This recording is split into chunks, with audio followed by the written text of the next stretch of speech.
Hello everyone, and in this lesson we will learn how to do shaking transition effect.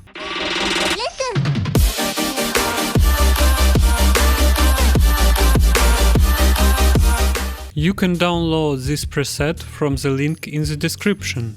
So I have two clips in the timeline that I have prepared, and in the beginning we need to import our preset. We go to the Effects panel, right-click on the presets and import presets. Choose the file that we have downloaded. Now we place playhead between the clips, count 6 frames to the right and cut it, and count 6 frames to the left and cut it.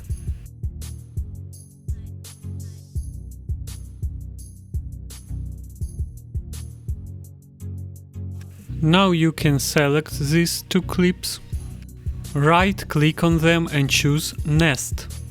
Press OK. And now just drag and drop preset to our Nest clip. Let's see what we got. You can count more or less than 6 frames to the side. And your transition will be more long or more short. Thank you for your attention, subscribe to the channel and have a nice day.